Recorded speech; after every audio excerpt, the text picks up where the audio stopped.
Yang saya hormati Bapak Ketua DKM beserta jajarannya, dan yang saya taufimkan hadirin dan hadirat, ayahanda dan ibunda semuanya yang hadir di pengajian kita kali ini. Marilah sama-sama kita panjatkan syukur kepada Allah Subhanahu wa Ta'ala atas nikmat iman dan Islamnya. Mudah-mudahan kita semua selalu ditetapkan dalam iman dan Islam sampai akhir hayat dan selalu diberikan kesehatan. Amin ya rabbal alamin. Ayahanda dan ibunda, alhamdulillah bertemu lagi dengan Al-Faqir, masih dalam kajian pembahasan fikih tahawulat, yang mana ilmu ini merupakan ilmu yang baru yang dicetuskan oleh Al-Habib Abu Bakar Al-Masyhur. Dan sebetulnya inti daripada ilmu ini telah diingatkan oleh Rasulullah SAW jauh-jauh hari dan terringkas atau terangkum di dalam hadis Jibril yang berkaitan dengan tentang hari kiamat. Hanya saja para ulama yang dahulu belum sempat membukukan sebagai satu buku yang membahas dengan metode yang sempurna. Karena zaman sekarang dibutuhkan, maka dibukukanlah dengan metodenya oleh Al-Habib Abu Bakar Al-Masyhur. Pada pembahasan lalu kita membahas tentang masa Ghusaiyah. Masa Ghusaiyah merupakan masa terlemah daripada kaum muslimin. Pada masa kemarin kita ngebahas dimulai masa Ghusaiyah itu daripada runtuhnya dinasti Turki Utsmani. Jadi semenjak itulah kaum muslimin masuk ke fase ini. Fase Ghusaiyah itu asal katanya dari kata ghusa. Ghusa yang artinya buih di lautan. Maka kalau kita ngelihat buih di lautan di sini itu gampang sekali ditendang-tendang, gampang sekali dipermainkan. Nah, ini adalah suatu sindiran, satu kinayah dalam bahasa Arabnya, artinya umat Islam pada saat itu ya ditendang-tendang, kemudian dimain-mainin. Bahkan di dalam hadis yang sudah disampaikan pada pertemuan lalu, kaum muslimin itu seperti hidangan di atas meja makan, yang di sekitarnya itu orang-orang yang sangat kelaparan. Jadi kita bisa bayangkan ya, ada orang misalkan yang belum makan seharian, kemudian di meja makan ada hidangan yang begitu enak, ada rendang, ada ayam bakar, ada macam-macam, kan bagaimana disantapnya itu pasti lahap. Nah, seperti itulah kondisi umat Islam, artinya tidak punya kekuatan, dan itu ada di masa kita sekarang. Nah, mungkin kita bertanya-tanya, untuk apa kita mempelajari ini sampai sebegitu detail? Nah, saya ingatkan dalam satu kesempatan dan banyak kesempatan bahwasanya faidah atau manfaat daripada ilmu ini adalah kita memahami tanda-tanda akhir zaman, di mana akhir zaman itu penuh dengan fitnah, bisa membawa seseorang bahkan kepada kekufuran. Jadi dengan ilmu ini kita bisa menghindari. Nah, faidahnya kita berusaha sebaik mungkin agar menghindari daripada fitnah akhir zaman yang luar biasa. Bahkan nanti akan kita lihat bagaimana fitnahnya. Jadi ini salah satu faidahnya. Nah, faidah juga yang paling penting juga bahwasannya di dalam hadis Jibril Rasulullah ditanya tentang iman, tentang Islam, tentang ihsan. Kan yang terkenalnya itu. Padahal di dalam hadis Jibril belum berhenti pertanyaannya sampai ihsan. Bahkan lanjut, apa yang kabarkan kepadaku tentang hari kiamat? Rasulullah menjawab, aku tidak tahu. Kemudian ditanya lagi oleh malaikat Jibril, kabarkan kepadaku tentang tanda-tanda kiamat. Kemudian malaikat Jibril pergi, kata Rasulullah, itu adalah malaikat Jibril yang menyamar jadi manusia, datang untuk mengajarkan agama kalian. Berarti agama di sini penting juga kita untuk mengetahui tanda akhir zaman. Buktinya disebutkan di dalam hadis Jibril. Jadi dua poin itulah yang membuat kita sudah seharusnya kita mempelajari fikih tahawulat, ditambah lagi khususnya bagi seorang dai yang menyeru kepada agama Islam. Dai di sini tidak terkhusus kepada orang spesialis dalam ilmu agama saja. Apapun basicnya, baik seorang direktur, dia juga bisa jadi seorang dai. Baik dia seorang saintis, juga bisa dia jadi seorang dai. Dia seorang fotografer, dia juga bisa seorang dai. Kemudian dia bisa aja pedagang UMKM, dia juga bisa jadi dai. Jadi sifatnya menyeluruh. Jadi orang yang ingin menjadi dai, dia penting untuk mempelajari ini juga, agar dakwahnya itu lebih bagaimana cara dakwahnya ini tidak masuk ke dalam lubang fitnah. Jadi dipelajari dengan detail. Itulah yang pentingnya kita mempelajari tentang fikih tahawulat, ya khususnya di masa Ghusaiyah ini, di mana kita ini ada sekarang. Nah, kalau kita pelajari ya masa Ghusaiyah itu turunannya adalah marhalah Dajjal. Bukan Dajjal, tapi marhalah Dajjal. Marhalah ini artinya adalah era. Jadi eranya Dajjal. Ya tentu kita yang ada di sini tidak asing dengan istilah Dajjal. Dengan segala informasi yang kita sudah dapatkan, dengan segala informasi ceramah-ceramah dan macam-macam, tentunya kita sudah tahu. Dan kita seorang muslim wajib mengimani ada yang namanya Dajjal. Dan Dajjal itu bagaimana? Ya, Dajjal itu jelas yang seperti disebutkan Nabi, dia adalah seseorang. Dia bukan kelompok.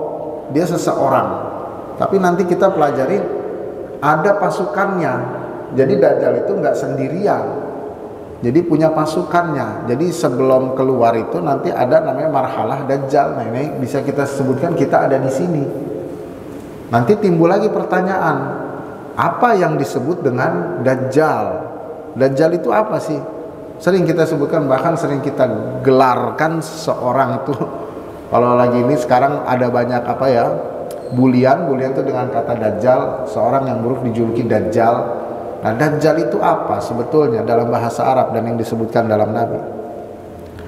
Nah, satu lagi dalam pembahasan kali ini saya merujuk kepada bukunya Al-Habib Abu Bakar Al-Masyhur, yaitu At-Talidut Tarif, yang ada di depan saya sekarang di dalam tab ini. Jadi kita merujuknya ke sini. Nah, kemudian ya di sini disebutkan baina yadayid dajjali akhtarun kusur fid dini wad dunya ta'ammal wa'tabar. Sebelum Dajjal muncul itu ada banyak bahaya-bahaya. Ya, sesuatu yang berbahaya bagi kita tuh ada banyak sekali. Bahayanya dalam hal apa? Fid dini wad dunya, baik dalam agama kita dan kehidupan duniawi kita. Ta'ammal, maka renungkanlah, wa'tabar, dan ambillah pelajaran. Nah, ini disebutkan oleh penulisnya di dalam kitabnya. Kemudian di sini saya sebutkan sedikit ya.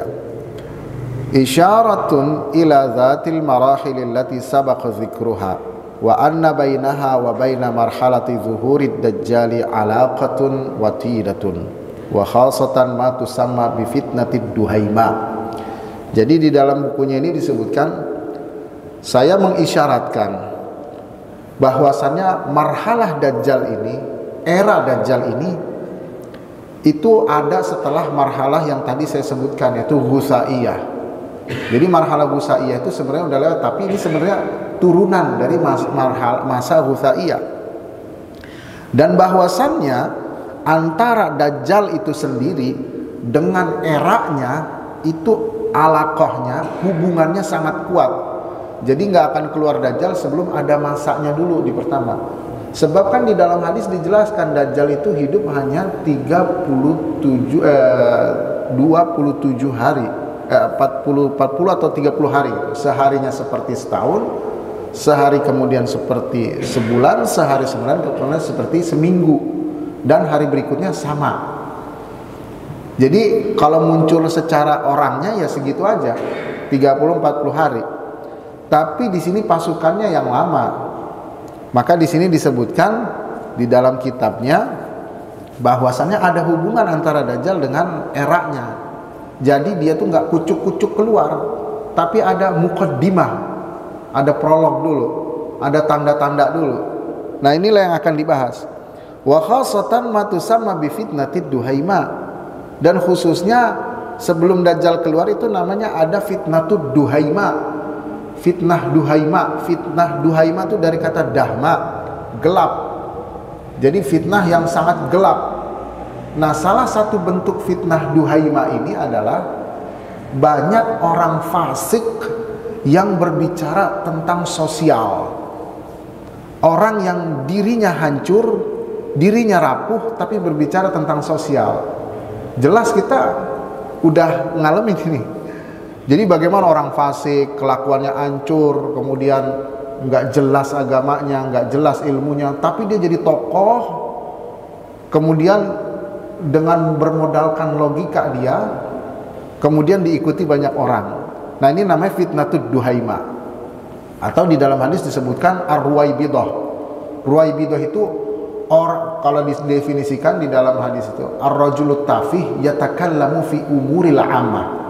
Orang yang nggak punya nilai, tapi dia berbicara tentang sosial, dia menjadikan tokoh.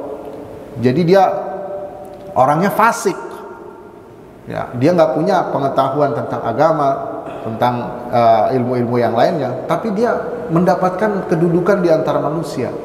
Berbicara tentang sosial, tentang korupsi, tentang ini, tentang ini, tentang ini, tentang macam-macam, tentang kebebasan berpikir, tapi sebenarnya dia tuh nggak ada nilainya. Nah ini kita lihat sekarang di medsos kan laris ya. Kita buka YouTube lah ada, kita buka apapun media sosialnya ada gitu, dan diikuti. Nah inilah yang namanya fitnatud duhaima. Jadi orang yang nggak bernilai tapi bicara tentang sosial dan kelihatannya logis gitu, dan diikutin lagi sama banyak orang. Nah maka di sini disebutkan allati la tada'u ahadan illa latamathu. Dan fitnah duhaima ini diisyaratkan di dalam hadis tidak menyisakan seorang pun kecuali dia akan tergerus oleh fitnah itu. Nah, hatta yasiran nasu fustataini, sampai manusia itu menjadi dua kelompok pada masa fitnah duhaima. Imanun la nifaq fihi wa nifaqun la imana fihi. Ada orang yang punya iman sama sekali nggak ada kemunafikan. Ada yang kemunafikan dan gak ada iman di dalam hatinya. Fantazirud dajjala min yaumihi aw ghaddihi. Maka pada saat itu tunggulah Dajjal akan keluar dalam waktu yang dekat. Jadi kalau sudah ada fitnatud duhaima itu udah dekat. Ya, jadi salah satunya itu. Kemudian banyaknya lagi apa? Banyaknya lagi al-a'immah al-mudillun. Ya, para imam-imam, maksud imam di sini adalah para orator, para penceramah yang menjerumuskan seseorang justru pada kehancuran. Itu salah satu juga daripada masa duhaima, fitnatud duhaima. Nah, inilah masa ini sebagai salah satu parsial di era atau marhalah Dajjal. Jadi marhalah Dajjal itu parsialnya, ibaratnya macamnya tuh ada banyak. Salah satunya yang paling parah tuh marhalatud duhaima. Nah, ini lagi menuju ke sana. Kemudian wa ma'annal hadis. Nah, ini kita lihat ya. Tidak ada satupun dari seorang nabi kecuali dia telah memperingatkan kaumnya tentang fitnah Dajjal. Ini hadis diriwayatkan oleh Al-Imam Al-Bukhari. Jadi tidak ada satupun dari seorang nabi kecuali dia telah memperingatkan kaumnya tentang Dajjal. Ini menunjukkan bahwasanya penting banget loh, besar banget fitnah Dajjal. Kalau nggak semua nabi diberikan pesan yang sama. Pesan tentang Nabi Muhammad membawa satu pesan yang nggak diberikan kepada Nabi Isa, Nabi Musa dan seterusnya. Tapi ada satu pesan yang semua nabi sama. Salah satu pesan yang semuanya sama, pertama tentang tauhid. Nabi Adam, Idris, Nuh, Hud, Soleh sampai Nabi Muhammad, tauhid sama. Allah Maha Esa, tidak beranak, tidak peranakan, sama semua, nggak ada yang beda. Artinya tauhid itu penting, satu yang prinsipal di dalam agama. Ada lagi yang sama juga pesannya, yaitu tentang Dajjal. Nabi Adam, Idris, Nuh, Hud, Soleh sampai ke Nabi Muhammad, Dajjal diperingatkan artinya kan penting juga, prinsip juga. Berarti di sini apa namanya, sebagaimana hebatnya coba Dajjal. Kemudian yang hadis riwayat Muslim, dari semenjak penciptaan Adam tidak ada perkara yang lebih besar maksudnya fitnahnya. Fitnah di sini maksudnya ujiannya, bencananya, kecuali fitnah Dajjal. Bahkan disebutkan di dalam hadis yang lain bahwasannya seandainya, ya saya tidak menyebutkan redaksi Arabnya dan riwayatnya, tapi ini adalah hadis yang sahih. Ini disebutkan ya, maaf saya bacakan. Diriwayatkan di dalam Sahihul Bukhari dari Abu Dawud, dalam Sunan Abu Dawud dan Tirmizi, lam yakun nabiyyun ba'da Nuhin illa waqad anzara qaumahu Dajjal. Kalau di dalam hadis riwayat Tirmizi disebutkan bahwasanya dari Nabi Nuh sampai ke Nabi Muhammad itu diingatkan tentang Dajjal. Kemudian ya disebutkan bahwasannya ma baina khalqi Adam ila qiyamis saah amrun akbaru minad Dajjal. Ini diriwayatkan oleh Muslim, ini redaksi Arabnya. Jadi tidak ada yang lebih besar fitnahnya daripada fitnah Dajjal. Nah, kalau kita lihat ayahanda dan ibunda semuanya, bahwasannya fitnah Dajjal ini berarti sangat bagaimana kita bayangin, nggak ada bencana yang lain selain Dajjal ini. Bagaimana besarnya bencana ini? Kenapa dikatakan sebagai bencana yang lebih besar?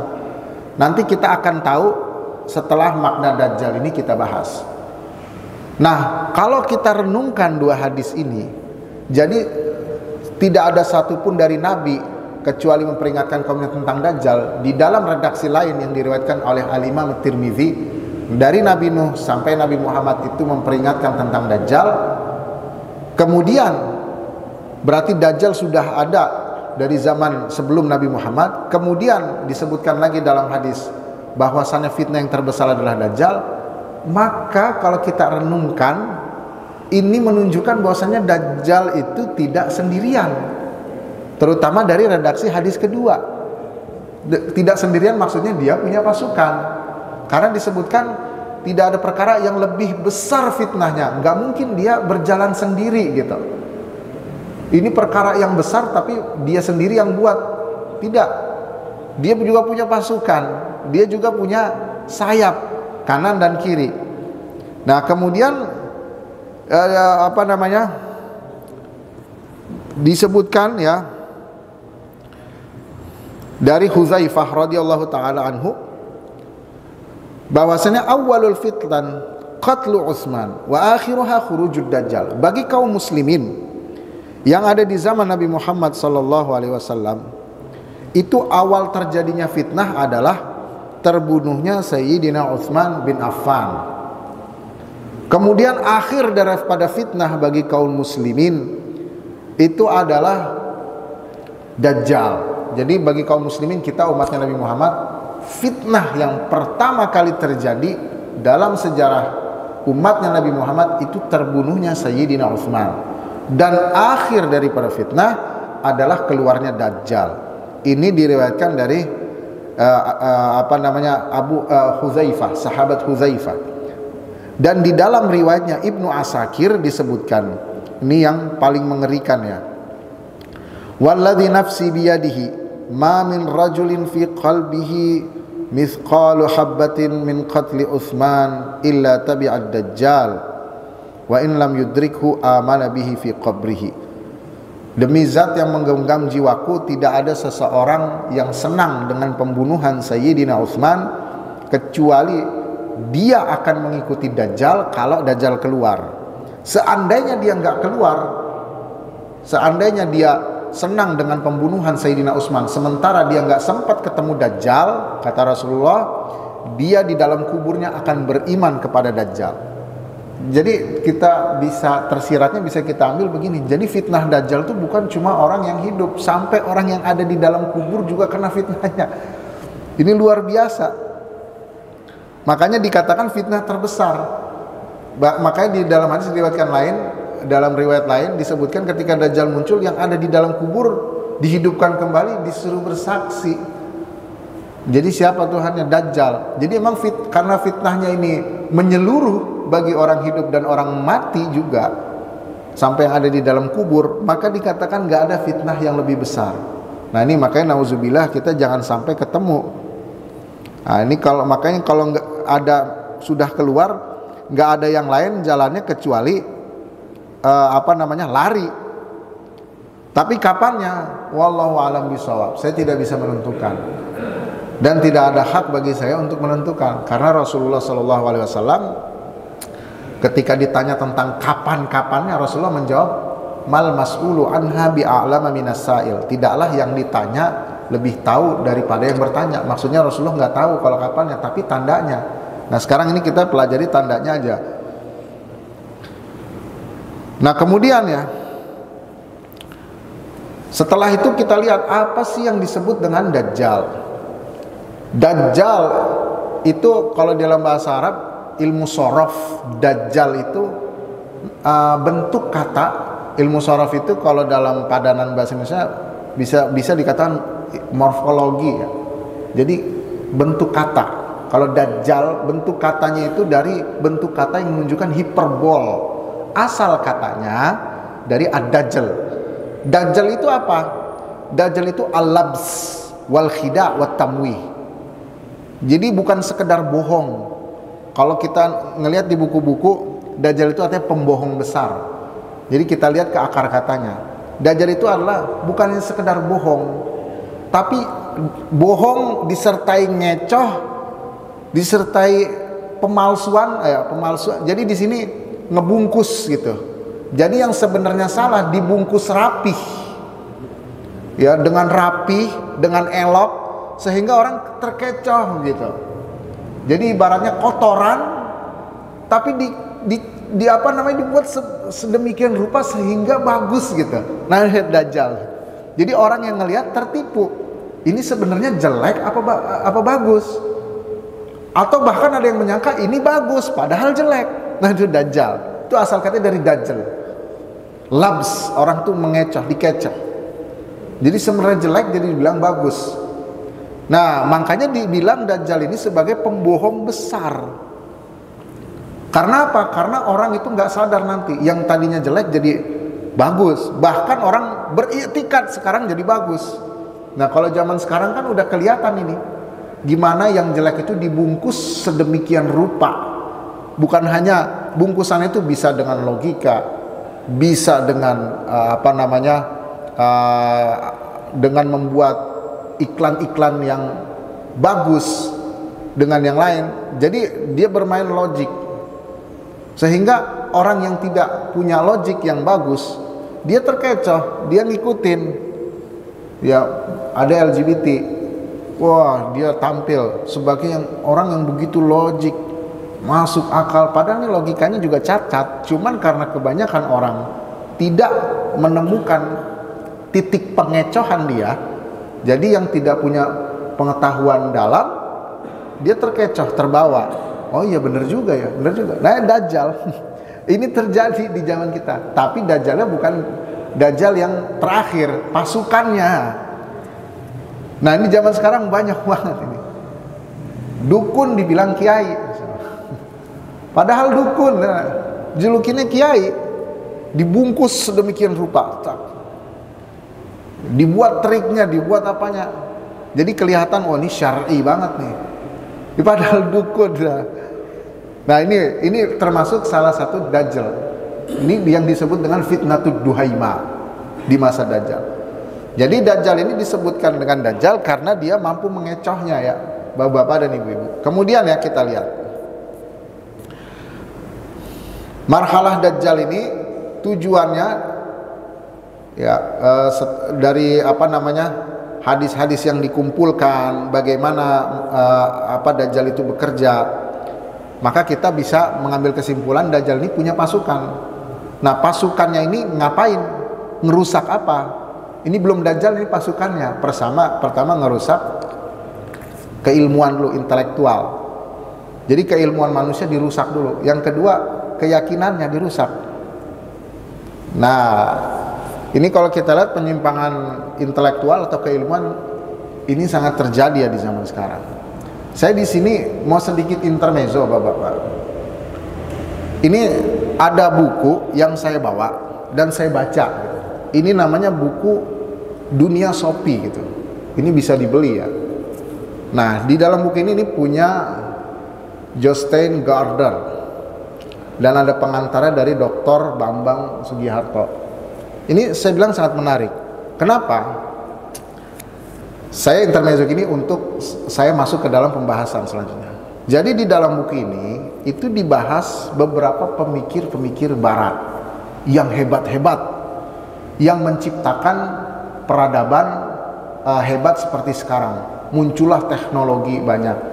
Salah satunya yang dibahas adalah George Berkeley.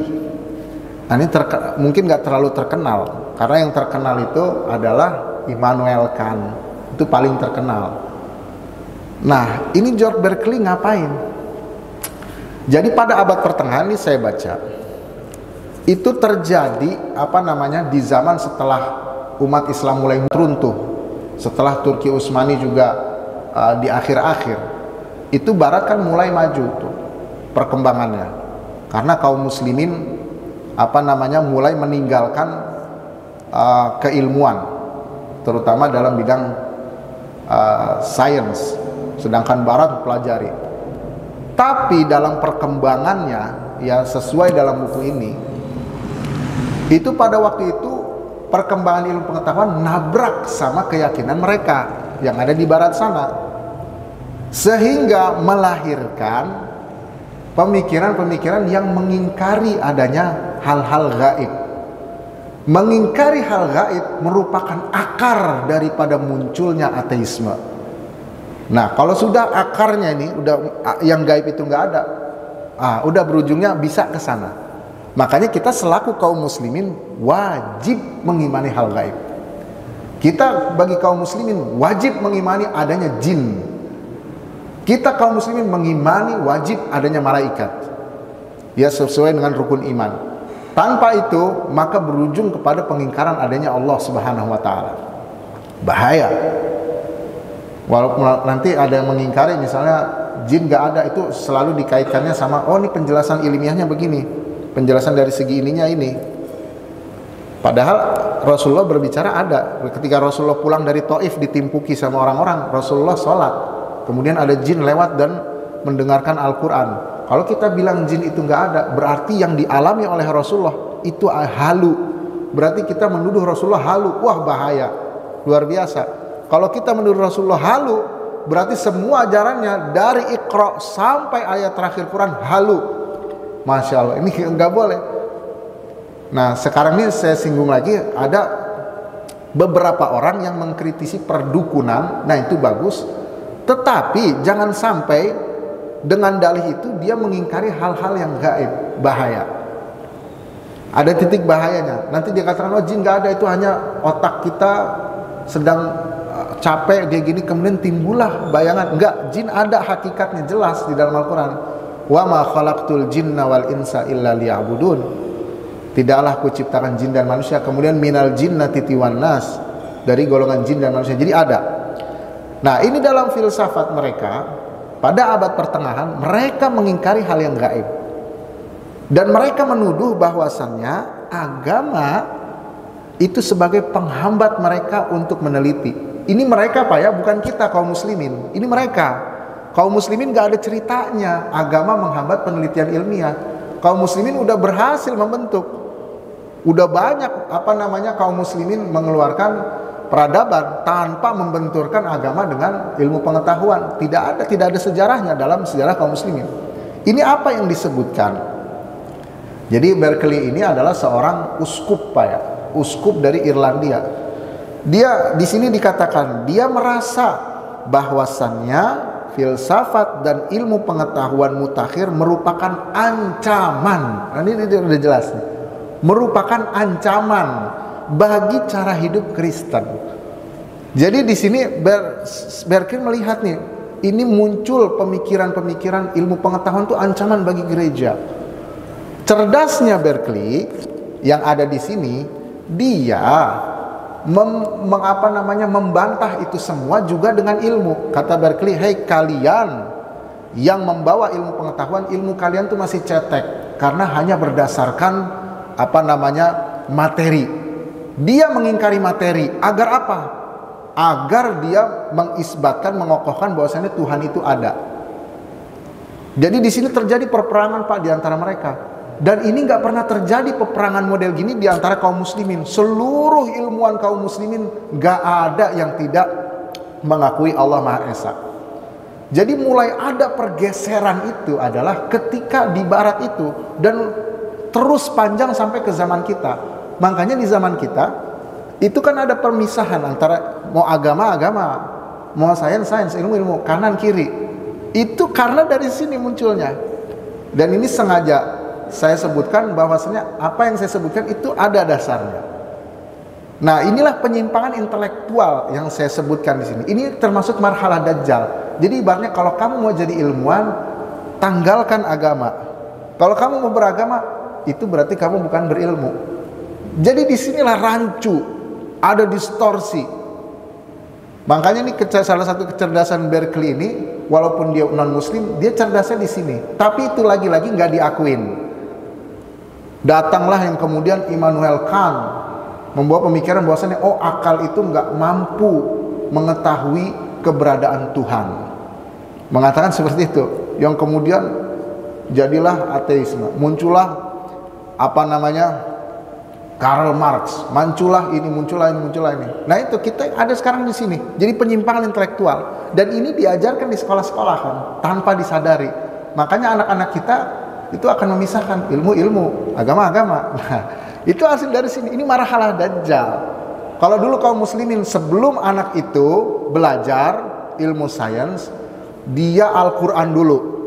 Ini zaman-zaman waktu zaman Islam. Makanya Pak, para ilmuwan Islam itu umur 7 tahun, 8 tahun, 10 tahun tuh hafal Quran. Karena di awal umurnya dia Quran dikasih. Yang kedua adab dulu dikasih, ilmu adab sebelum ilmu yang lain. Jadi kalau dari semua ilmu apa yang dikedepanin? Ilmu adab. Adab juga ilmu. Jadi ilmu itu dikedepanin. Ilmu adab. Bahkan Imam Malik belajar adab sampai berpuluh-puluh tahun, sampai 20 tahun baru belajar ilmu. Jadi adab dulu. Kemudian baru belajar ilmu pengetahuan, sehingga ilmu yang didapatkan itu bisa mengantarkan dia kepada kebaikan. Bukan pas dia dapat ilmu malah korupsi, pas dia dapat ilmu ngakalin orang, dia dapat ilmu minterin orang. Nah itu hasil daripada ilmu tanpa adab. Kalau ada adab baru ilmu, dia tahu ini ilmunya mau diapain pada hal-hal yang baik. Karena ilmu ini sifatnya sebenarnya netral, bisa dipakai baik, bisa dipakai buruk. Bahkan ilmu agama juga. Seperti saya misalkan, seorang belajar fikih. Ketika saya tahu tentang fikih, kalau saya nggak ada adabnya, nggak ada akhlaknya, bisa aja saya gimana caranya ngakalin sesuatu yang haram jadi halal. Saya akal-akalin, kan jadi bisa tuh. Yang harusnya baik jadi buruk. Saya ngakalin orang. Makanya itu kalau dalam peradaban kita kaum muslimin itu udah ada jenjangnya. Jadi makanya kita lihat Al-Ghazali hafal berapa tahun tuh? 10 tahun. Imam Syafi'i berapa? 7 tahun hafal Quran. Jadi nggak pernah ada nabrak antara agama dengan ilmu pengetahuan. Nah ini sekarang di zaman kita ditabrakin. Inilah penyimpangan. Salah satunya ya. Salah satunya. Banyak lagi hal yang mau kita bahas. Itu dari penyimpangan ilmu pengetahuan. Sekarang saya mau lagi intermezzo Bapak-bapak. Di sini kita menarik sekali nih, Imam Al-Ghazali membagi ilmu nih ya dalam kitabnya Ihya Ulumuddin. Tanqasimu maksud al-ulum bil idafati ila al-gharad alladhi nahnu bi sadadihi tanqasimu ila syar'iyyatin wa ghairi syar'iyyah. Ilmu dipandang dari segi tujuannya, dipandang dari segi maksudnya itu terbagi dua. Syar'iyyatin wa ghairi syar'iyyah. Ada namanya ilmu syariat, ada yang namanya ilmu bukan syariat. Maksudnya gimana? A'ni bisyar'iyyah mastufida minal anbiya salawatullahi alaihi wasallam wala yursyidul aqlu ilaihi mithlul hisab. Jadi ilmu syar'i itu ilmu yang bergantungnya kepada kabar dari para nabi. Jadi kita nggak bisa mengetahui ini tanpa ada kabar.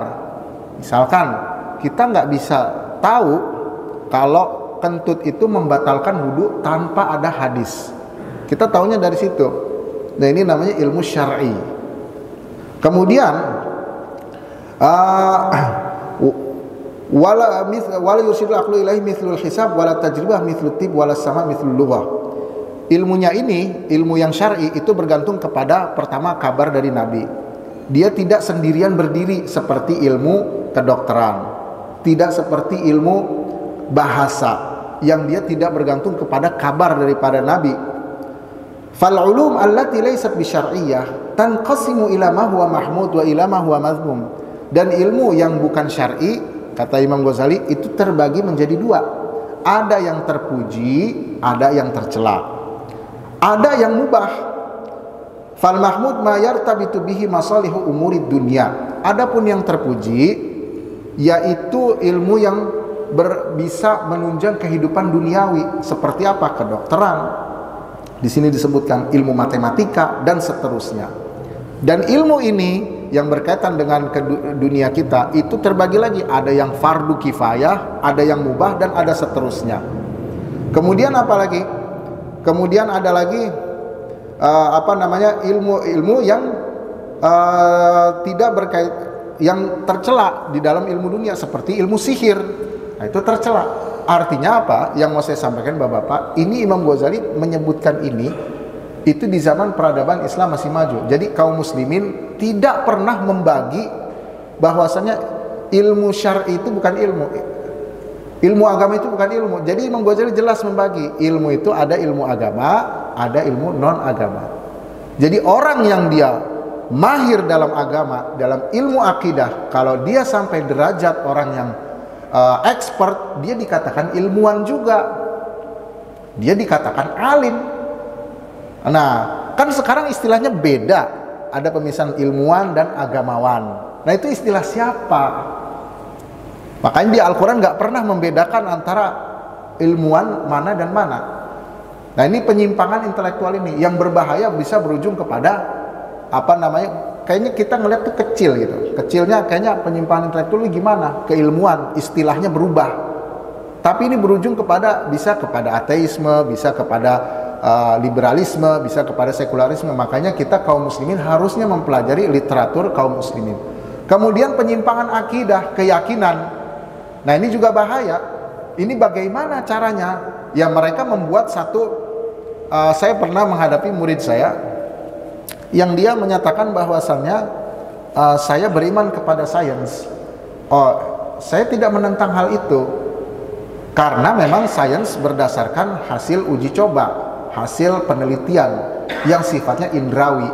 Cuman yang jadi masalah ketika dia mengingkari hal yang di luar sains. Ini saya lihat apa sih arti kata sains dalam kamus bahasa Inggris. Sains itu adalah satu pengetahuan yang didapatkan dari hasil percobaan indrawi. Jadi ada kata indrawi, itu yang harus digarisbawahi, indrawi. Ketika dia hanya percayanya kepada hal percobaan indrawi, berarti dia mengingkari yang di luar indrawi. Kalau mengingkari yang di luar indrawi, nah ini bahaya. Berarti mengingkari nanti yang namanya gaib. Ini mengingkari hal-hal yang tidak bisa dirawih indra. Nah, ini berujungnya kemana? Kepada ateisme. Jadi kita katakan di sini, kita tidak mengkritisi, kita juga mengakui sains itu merupakan hal yang bagus. Tetapi kalau mengingkari yang di luar sains, sains itu apa? Pengetahuan hasil dari percobaan indrawi, kita mengingkari selain daripada itu, berarti mengingkari yang gaib. Ujungnya mengingkari iman billah, iman kepada Allah. Nah, ini sangat bahaya. Ini adalah penyimpangan akidah. Nah, ini maka kita harus hindari ini.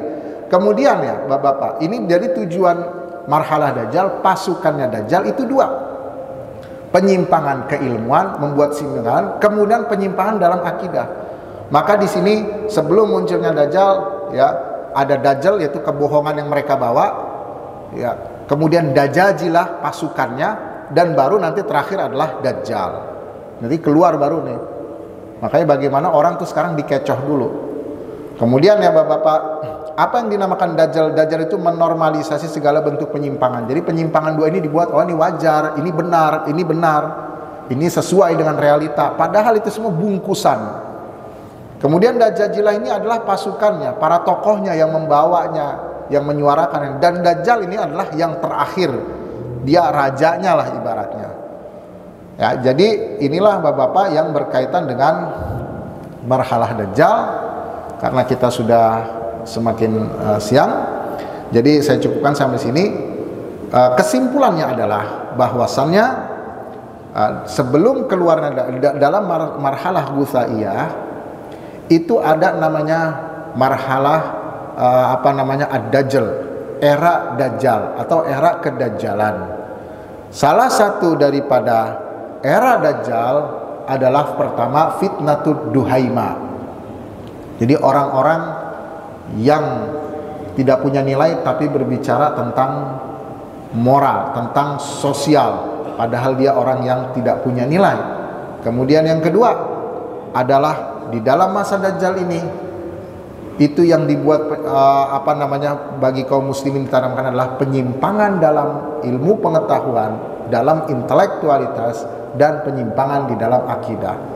Tujuan akhir daripada marhalah era Dajjal ini adalah yaitu menyambut kemunculan daripada Dajjal itu sendiri yang akan muncul di tengah-tengah umat manusia dan merupakan fitnah terbesar semenjak Allah Subhanahu wa taala ciptakan Nabi Adam alaihi salam sampai Nabi Muhammad sallallahu alaihi wasallam.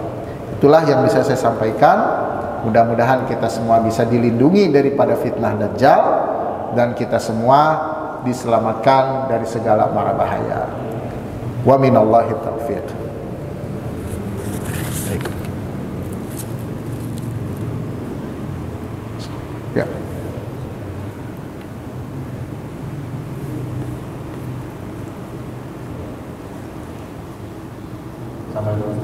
Assalamualaikum.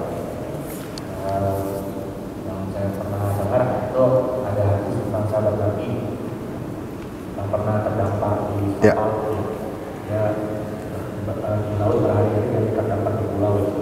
Eranya setelah Nabi meninggal atau masih hidup, atau kemudian kalau diukur-ukur lokasi itu kita bisa nggak memperkirakan lokasinya pulau itu? Ya. Sangat menarik ya. Itu namanya hadis dari Tamim Ad-Dari. Jadi Tamim Ad-Dari ini lagi melaut kemudian terdampar di satu pulau yang aneh, sangat aneh. Kemudian menjumpai binatang yang nggak tahu depannya mana, belakangnya mana karena saking banyak bulunya. Tapi memang hadis ini agak sedikit aneh juga. Maksudnya dari segi di situ Tamim Ad-Dari nanya kepada hewan tersebut, "Kamu siapa? Ini pulau apa?" Dan ditunjukkan agar masuk ke dalam. Mungkin percakapan itu merupakan percakapan yang sebetulnya tuh bukan dengan ngomong, tapi diisyaratkan oleh binatang itu atau hewan itu agar masuk ke dalam. Tamim Ad-Dari masuk ke dalam dan di sana ada sesosok yang tinggi besar dirantai. Ya, sosoknya jelek, serem, dirantai. Kemudian saling ngobrol. Saling ngobrol kan berarti di sini bahasa Arab. Karena Tamim Ad-Dari itu bahasanya bahasa Arab. Berarti yang diajak ngomong juga bahasa Arab. Gitu kan. Kemudian ditanya, "Dari mana kamu?" "Dari negara Hijaz." Oh, orang ini kaget langsung. Apakah sudah mulai menghijau?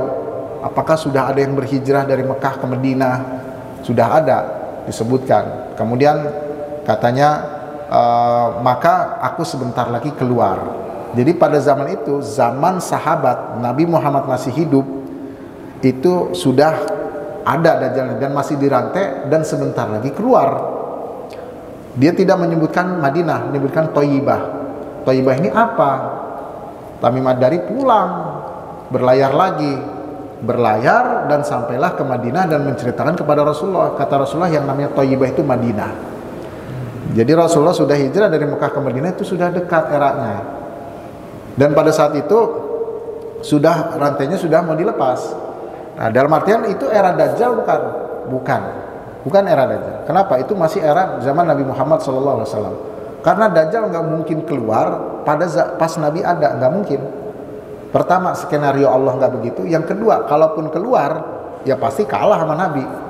Jadi yang bisa ngalahin Dajjal ya cuma Nabi Muhammad. Sayyidina Umar aja yang begitu tegasnya, begitu hebatnya, nggak bisa ngalahin Dajjal. Berarti ini orang hebat banget gitu ya. Kalau orang hebat banget, nggak mungkin nggak punya pasukan. Pasti yang namanya seorang yang hebat bisa menguasai, kan logikanya pasti punya pasukan, pasti punya strategi. Berarti Dajjal juga punya pasukan dan punya strategi. Nah, kapan pasukan itu dilancarkan, kapan strategi itu dijalankan, dan kapan hal itu bisa berpengaruh sama dunia. Nah, inilah yang menjadi pembahasan dari banyak peneliti akhir zaman. Kalau Al-Habib Abu Bakar Al-Masyhur, ya hal itu semua bisa dirasakan ya pada masa Ghusaiyah, masa sekarang. Sekarang ini bisa dirasakan bagaimana pasukannya menjulur kemana-mana, tipuan yang menjulur kemana-mana. Nah, itu yang bisa dirasakan sekarang. Nah, bisa aja bibitnya kita katakan, oh dari zaman-zaman bibit ya, maksudnya bibit pasukannya, maksudnya bibit eranya. Bisa dari zaman, bisa jadi kebangkitannya ilmu pengetahuan di Eropa.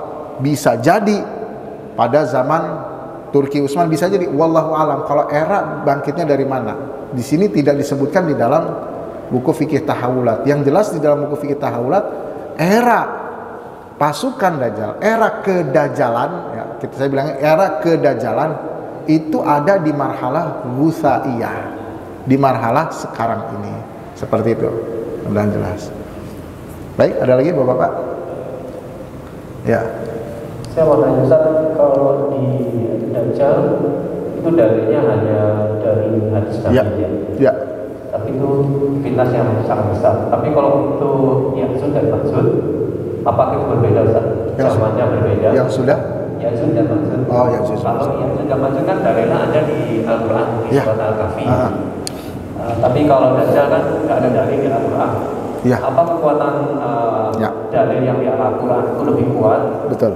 Penyampaiannya dan kekuatan fitnahnya juga lebih kuat dibandingkan yang hanya dari hadis saja Ustaz. Terima kasih Ustaz. Terima kasih Pak Rudi. Mungkin Pak Rudi mau nanya yang pertama gini, di Al-Quran kan tidak disebutkan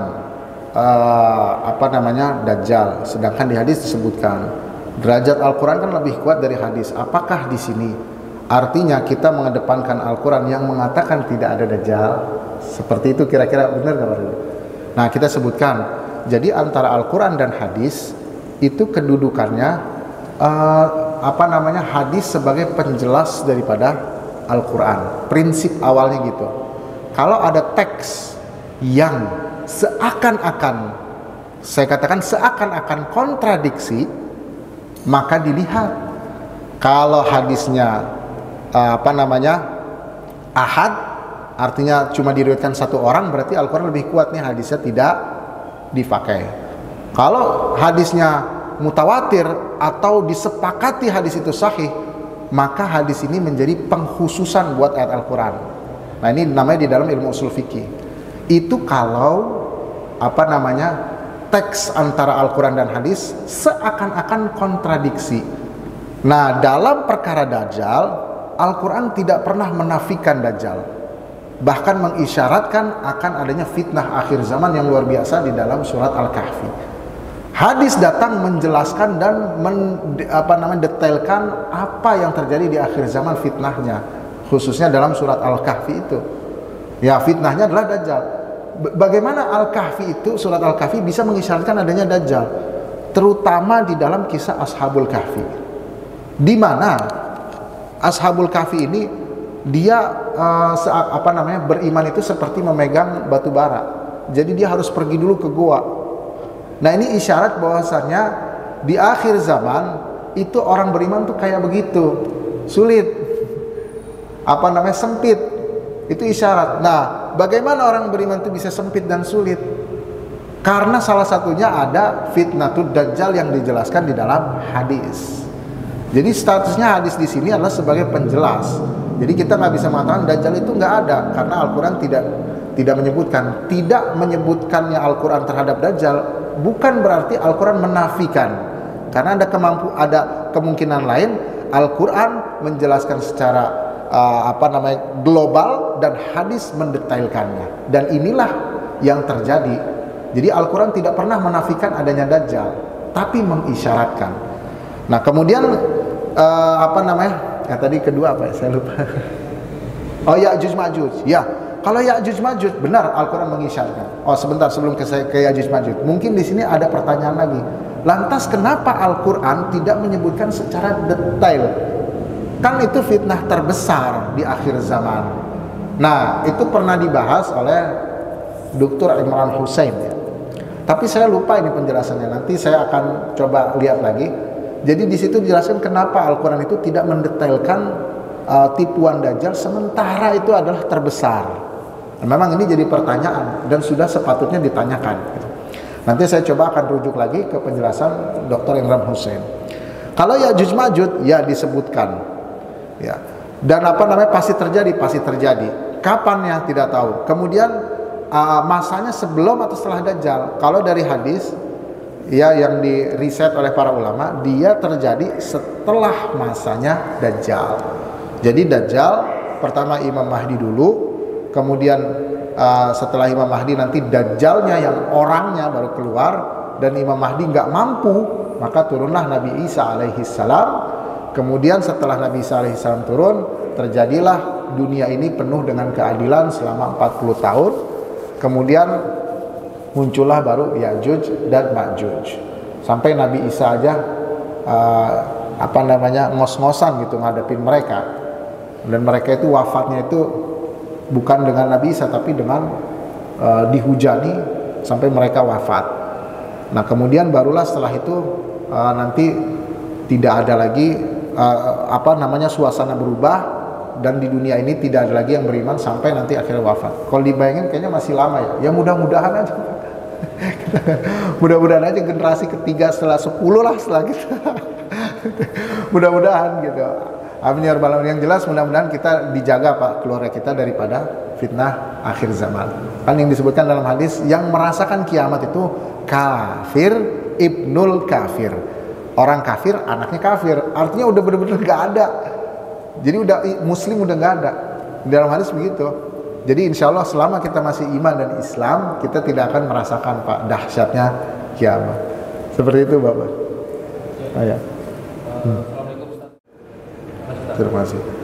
Jadi kalau Dajjal itu Samiri, di sini saya belum yang saya teliti belum sampai sejauh itu.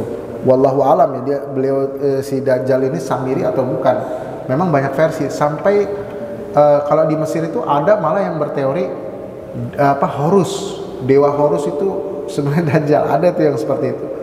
Horus itu kalau di Mesir tuh yang lambang kayak mata satu itu Pak. Itu lambangnya dewa Horus itu, Mesir kuno dulu. Horus itu lawannya kalau nggak salah Osiris gitu. Adalah ceritanya. Dan dia di dalam manuskripnya memang dia mengatakan saya akan kembali lagi suatu hari. Dia kan mati dibunuh. Saya akan kembali lagi satu hari. Satu harinya kapan nih? Nah, ada yang menafsirkan ini dia Dajjal. Jadi kalau ditanya siapa sih sebenarnya dia, itu masih ada perbedaan pendapat.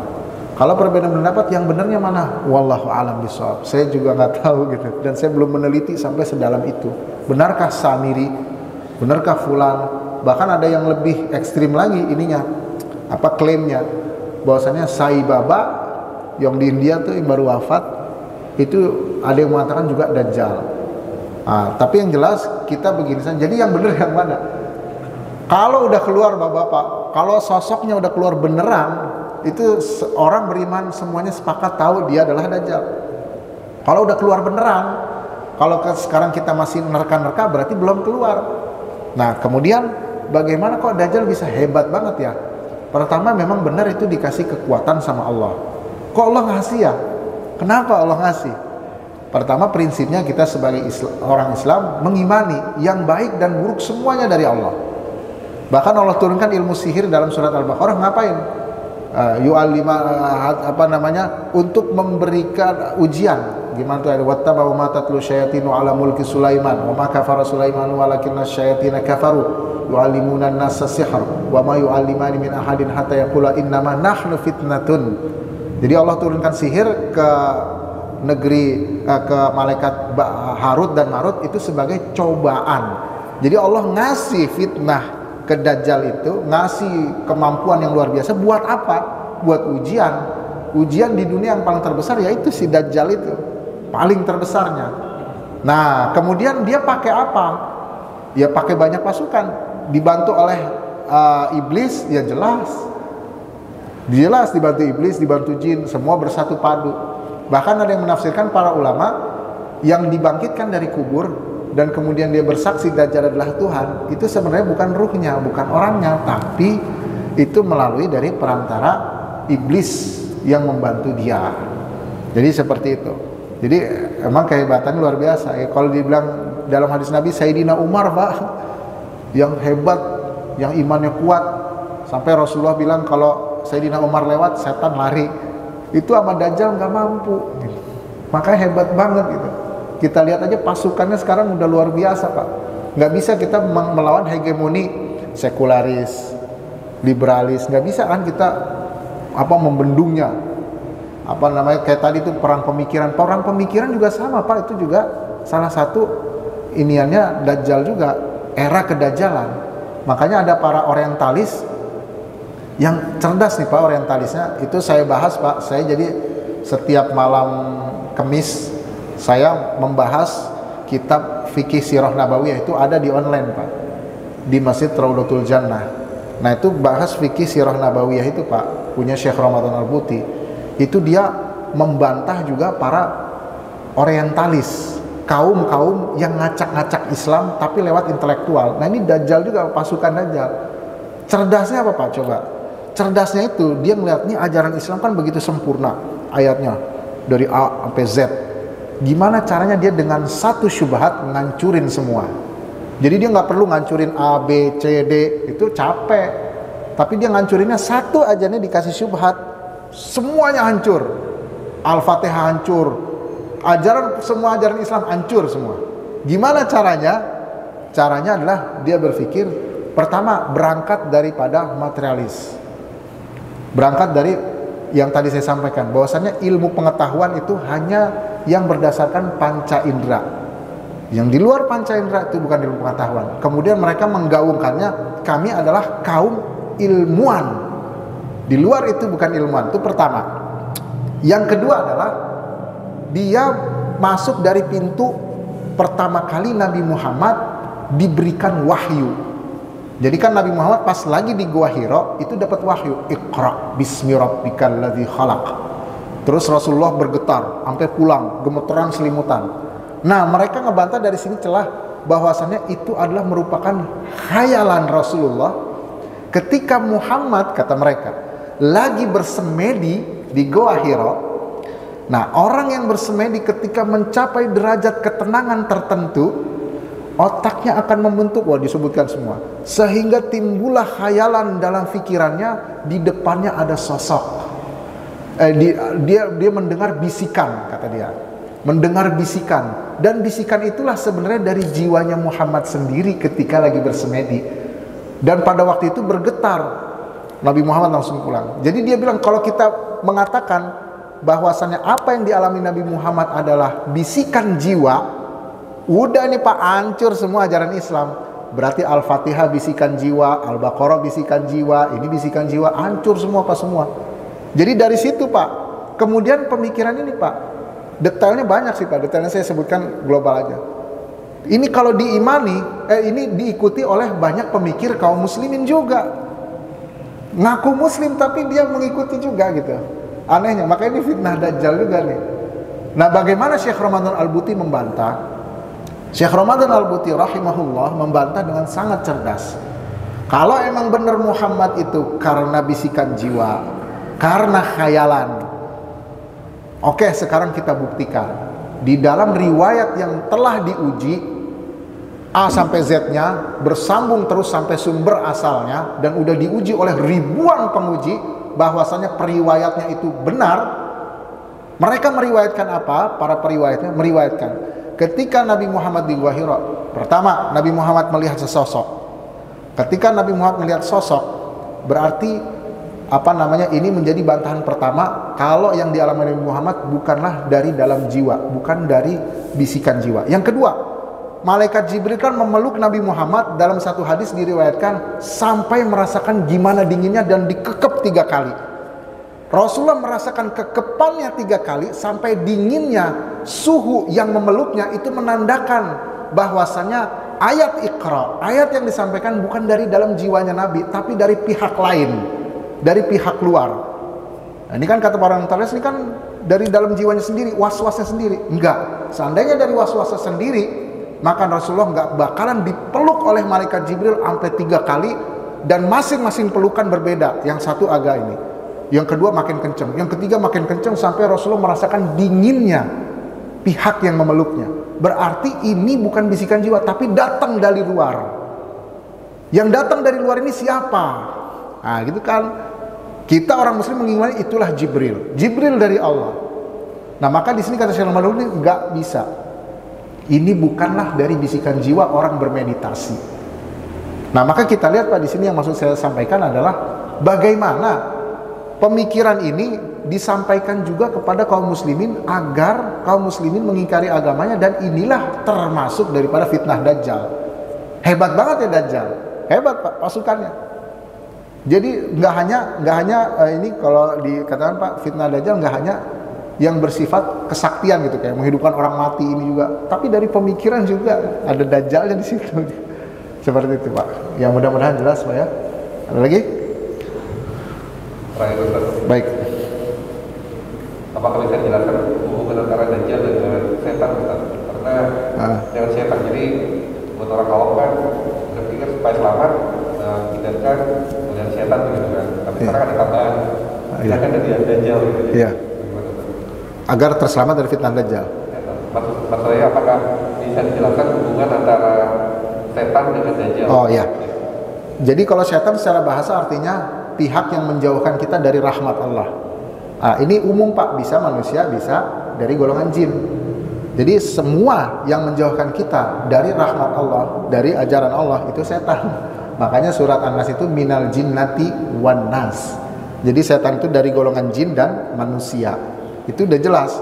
Sementara Dajjal itu merupakan individu daripada setan. Individu terbesarnya lah, setelah iblis lah. Iblis juga setan. Bahkan manusia juga bisa jadi setan Pak. Makanya ada istilah dalam lisannya orang awam, kesetanan. Kalau misal dia lagi kalap gitu, kesetanan. Dia memang benar Pak, bisa dia.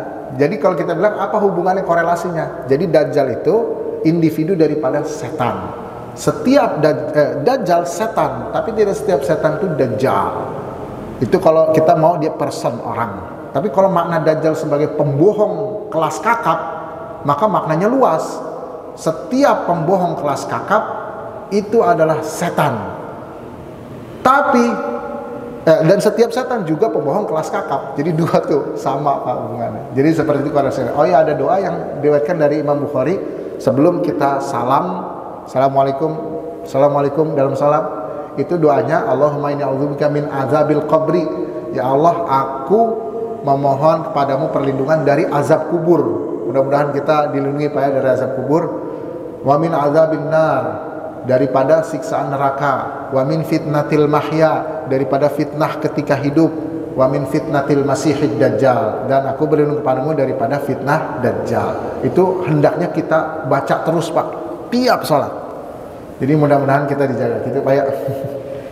Baik, kita tutup dengan doa Al-Fatihah. A'udzubillahi minasyaitonir rajim. Bismillahirrahmanirrahim. Alhamdulillahirabbil alamin.